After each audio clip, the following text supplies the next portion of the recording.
Hello people, I am Srinidhi here. So today we'll be discussing about the concept of a basic introduction to the concept of microprocessors, or you can call it as processors.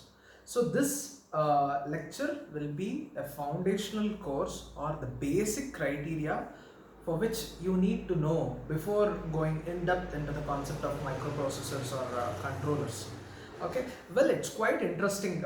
Few people see you have a subject called microprocessors or microcontrollers when you step into your engineering, particularly at the second sem, third sem, or the fourth semester of your engineering. So, before we start this subject, okay, we have three things to discuss, okay. So, one is the usual opinions which the student tells about the subject. See, as soon as your student tells, when I ask them, okay, how is the subject? They usually tell that it's a damn tough subject, okay, because one might be the seniors whom you have listened to, or second, you by yourself feel that this particular subject is difficult. Okay, so these are all the several opinions that I get from the students. Okay, but I can promise you, I can make sure that definitely this subject will be an easiest subject in your engineering. Okay, so before try to dissolve any subject, okay, we need to create an interest in this particular subject. So creating an interest takes much more time. Wherever you have a strong foundation or strong basics of any subject, you can definitely achieve with the things pertaining to that particular area, irrespective of whichever subject you take. Okay, so we'll be discussing. So this video is an introductory video before you start with any other video, because as per the syllabus we'll be studying about ARM microcontroller, which is there as per VTU syllabus which is being framed. So I'll be dealing with completely with the university framed syllabus which we have. So going by a quick revision of the whole gist of the subject, you have about 5 modules. Out of 5 modules, you have 2 modules as a microcontroller. Okay, rest 2 modules you have, that is your third module and fourth module, you have embedded systems to study, and fifth module is your RTOS. Okay, so before take out the whole subject, you keep it apart. Okay, so this course, okay, or this subject in depth in this video will be laying a complete foundation which you require for your further studies of microprocessors or microcontroller, irrespective of whichever version you are starting with. Okay, so when you are starting with any other video, I make sure that you please watch this video first and then start with the rest of the videos. Okay, so quickly we'll start with the topics. Okay, so my very first question I would like to answer is why to learn this subject. Okay, so see, we are in an era of the whole microcontrollers or microprocessors which are surrounded by us. Literally, I'll tell you, the devices which we are surrounded by is full of microcontrollers or microprocessors, which you call it as. Okay, so an example, okay, I would like to take up see any concept I would like to take up with with a huge number of examples, so that you'll be having a better knowledge or better insight into the subject. Okay, so I would like to ask few questions. Okay, I have a fan here. Do that fan is a microcontroller? You tell that there is a processor involved in a fan. Okay, you have a remote. Do you tell that a remote consists of a processor? Yes. Yes, you are right. Okay, so when I want to segregate any device which consists of processor or without processor, so that concept you have to make it very much clear. Okay, so how do you tell that a device will consist of a processor or without a processor is my question. So the answer is very straightforward. Any device which involves a programming in this will be consisting of a processor. Okay, so we'll go back for the example which we took. Okay, so I asked you, a fan consists of a processor or not? No, of course it's not. Why? Because it doesn't involve any programming here. You switch on the fan runs, you switch off, it just stops, right? It's very simple. So likewise we have remote. Okay, so in remote we'll be having n number of buttons over here. So one functionality of each button is defined. So if you press one particular button to switch on, switch off, raise volume, or change the channel for which you are working, see there are several criterias. Okay, so there is some programming involved in that particular device, which we call it as a processor embedded device. Okay, is this concept clear? Yes, yes, I hope so. So next, the latest, see we are at the era where we have latest processors. We'll to brief about, we'll quickly go around a brief history of the processors which we need to know. Okay, see these are all the concepts. See there are huge concepts which you would like to know, but when I take classes in college, okay, so we can spend more time. Usually we'll be taking around 3 to 4 hours of discussion with basics. So here in this video I'd like to clump everything in possibly 1 hour or 1.5 hour. Within 1.5 hour we shall try to discuss all the concepts. We'll take up a creamy layer of the whole gist. Okay, so just bear with me for the next period of time. So going about the history, see we have the actual processor which the Intel developed was 8085. This was the successful processor, microprocessor, which was developed by the Intel. Okay, before 8085 there was 8080. Due to some power dissipation problem, it was not successful enough. So 8085 was the successful processor at that time. After that we have 8086, a series of 8086, that is 80186, 286, 386, 486, 586. So these are called as 86 family. Okay, these are called as 86 family, where we have series from 80186, 286, 386, 486 and 586. So 586 is a very important era which we call, so probably I'm not sure whether this year is 1993, where your multimedia came into existence. Okay, that's the year where the image came into existence. I'm not telling about where exactly the videos and okay, where exactly the multimedia came into existence. So in this year, okay, so in this year 1993, your Pentium version started. Okay, so that is series of Pentium versions which we have. So we have, after which we are at this level, I hope so. We are at the core i9. Okay, we have core i9 right now. Okay, these are, see, it started from 8085. We ended up with core i9. You might ask me one question, sir, are we going to study the core 9 version? Okay, if this is what the question, I would definitely not promise you that we'll be studying the core i9 version, but still I can promise you that if you have a strong foundation of this, any of these processor, it would be definitely, you'll be feeling like you'll be comfortable with the concepts, how exactly the processor works. Okay, so a strong basis needs to be given to understand any processor. Of course you have, for your syllabus, as per your syllabus, you have ARM7 TDMI processor which you will be studying. Okay, we'll take up that processor. Okay, so before studying that, see, I have few concepts you need to know before you dive into the subjects. Okay, those concepts we'll try to discuss in this today's session. Okay, I haven't started. Okay, we have just been given few things.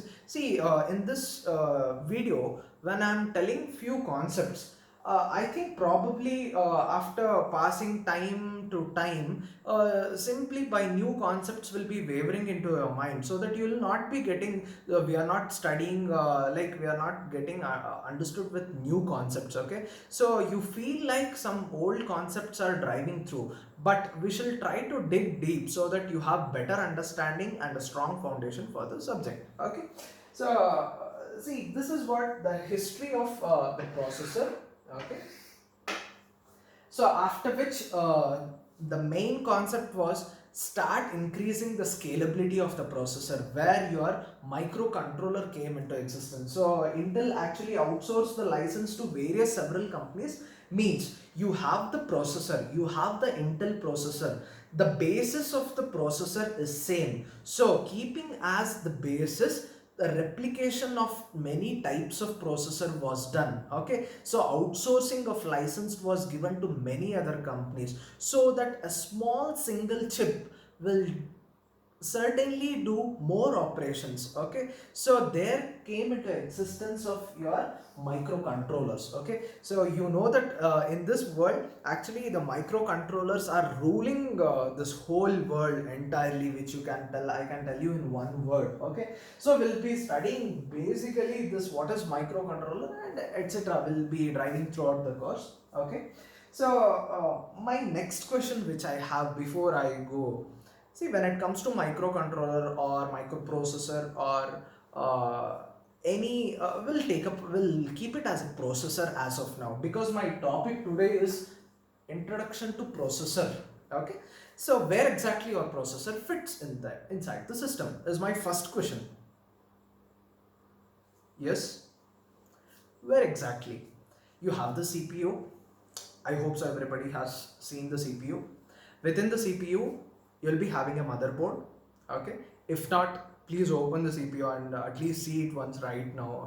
Okay, if not, when you get an opportunity to see it, I think many of my students, I haven't. I'll be showing them this is where exactly with the hardware components. Anyway, we'll be dealing with the lab part also. I'll be showing them where exactly this processor fits. Okay, so many of students feel easy when they actually see where exactly how it looks like, all these things. Okay, so inside the CPU on the motherboard, at the center of the motherboard, it's almost an arm size like thing. Okay, there'll be a fan fitted. Okay, underneath the fan there is a big fat chip which you call it as a processor.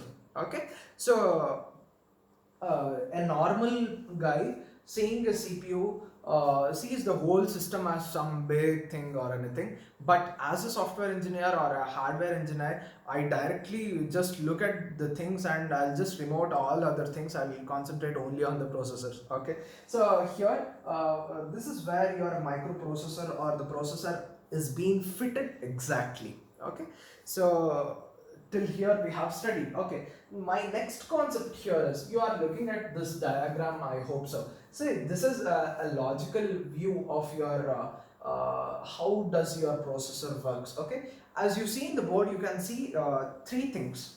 Okay, so three things. Before I start, see, we have three things. One is your memory, second is your processor, third is your IO.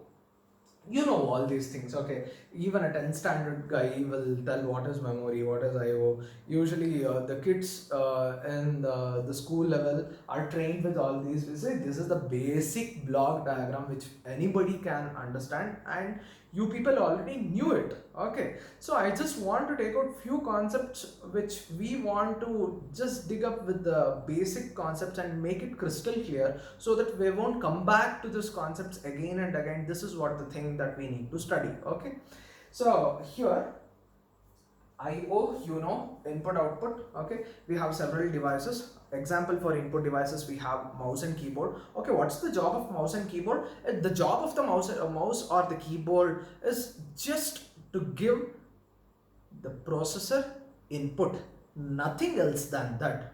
Okay, so what's the job of the output? Like monitor or printer, it just displays or gives the output which is being generated by the processor. Okay, so the job of IO is connected with the processor. Next you have memory. Okay, see, memory is a huge concept. We have the concept of memory. Of course, it's a subject which you can consider. Okay, so in memory we have it requires lots of hours together to discuss the concept of memory. Okay, whatever that we required with R and to study to drive through the subject, I'll be discussing few concepts of memory. Okay, so now you know that memory is classified into two types. Okay, primary memory secondary memory. Okay, example for primary memory, we have RAM as well as ROM. RAM is random access memory, ROM is read only memory. Okay, so we have still few types of RAM called SRAM, DRAM, SDRAM. What does SRAM stand for? Static RAM. DRAM stands for dynamic RAM, and SDRAM stands for, it's not static dynamic. Okay, please don't club two things together. It's always synchronous dynamic RAM. Okay, I hope so this concept is very much clear. Okay, so we'll consider only this part. Okay, we'll just take out everything now. You just take out everything. We'll concentrate only on this memory part. Okay, see, within memory, just give me 5 minutes. We'll wind up. I'll just take you a small tour within a memory. Okay, we'll wind up this concept of memory with a small example how exactly memory is being managed. Okay, so now see, you know that memory. See, in memory, it can store some data. Okay, when I tell it is a data, what type of data is my next question? Of course, the data will be always be zeros and ones. Yes. Do you agree with me? Yes. If yes, see, memory can store two things. One is it can either store programs. Second thing is it can either store data. So it can only store two types of information, either a program or a data. Any example for you people use WhatsApp. Okay, so WhatsApp is an application which we have. Okay, so the messages which resides inside the WhatsApp are the data. Okay, any other example? Okay, you have the camera. Camera is an application, and the images which you capture through the camera are the data. Okay, so you have Word application, Microsoft Word.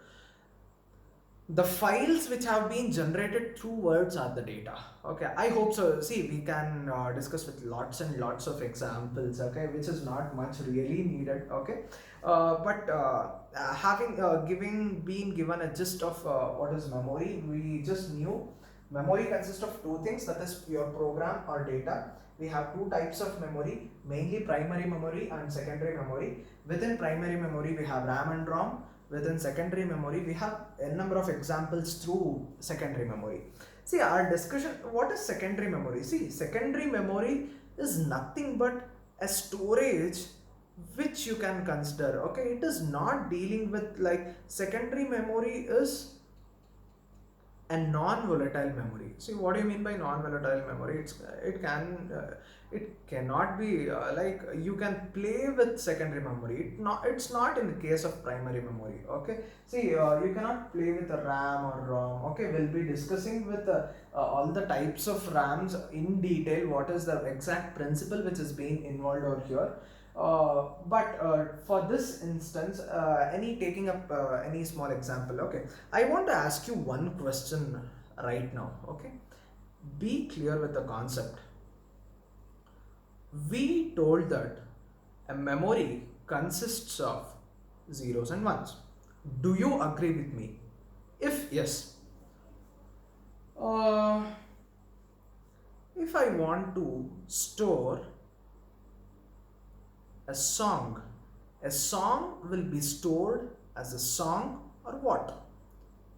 An image will be stored as an image. Does the memory get to know that you are storing a song, you are storing an image, you are storing an audio, you are storing a video, any multimedia files? Have you understood my question?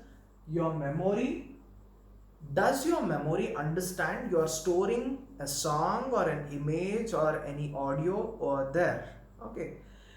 If your answer is yes, please, it's wrong. The answer is no. The memory will not get to know that this particular file or the data which you are storing inside the memory is not actually a song or a video. It is simply a series of zeros and ones.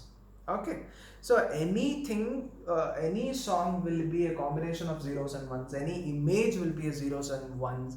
Okay, you can take up anything. Okay, continuously it will be finally stored as series of lakhs and millions and billions of zeros and ones. Okay, I would like to take up a small example. Okay, everybody has phone now. Okay, I will just capture an image right now. Okay, so if I capture an image, the camera captures an image. Soon after it captures an image, you have, okay, soon after it captures an image, your image is stored as zeros and ones, and that particular image will be displayed in your phone screen. Okay, it will be visible. What is the phenomenon or the principle involved behind this? Okay, what is actually happening when you click an application in a camera? As soon as you capture an image, how exactly it has been converted into millions and billions of zero, and again it is taken back as an image. Okay, this is what an example. See, let's say I capture an image. This is your image. See, your image is, when as soon as you capture an image, it is always divided into rows and columns here. Okay, which individually I will call this block as pixel.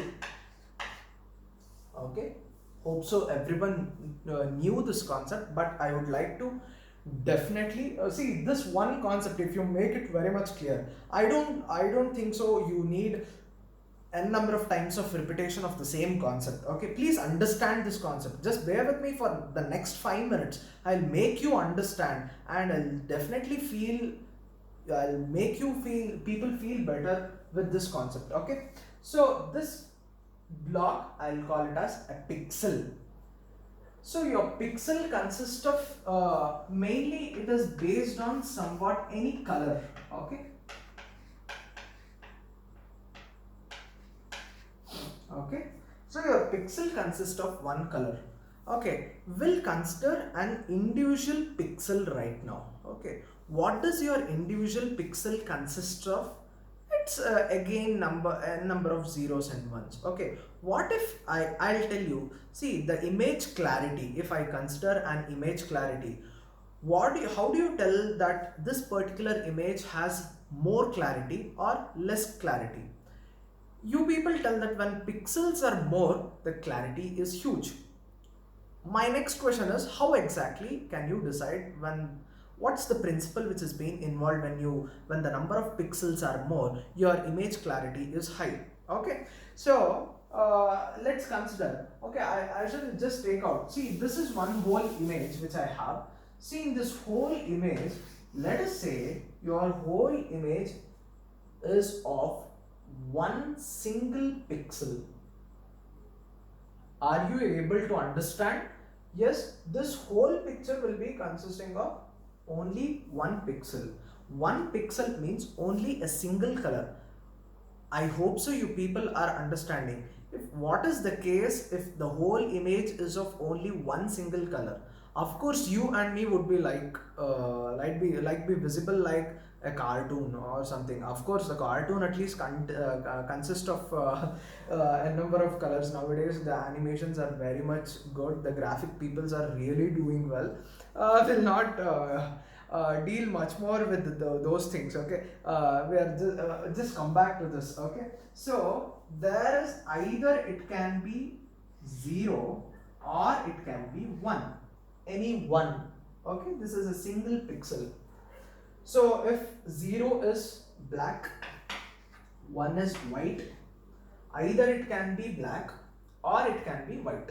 Okay, so now my next question, what if I increase my pixel, okay, bits by 2?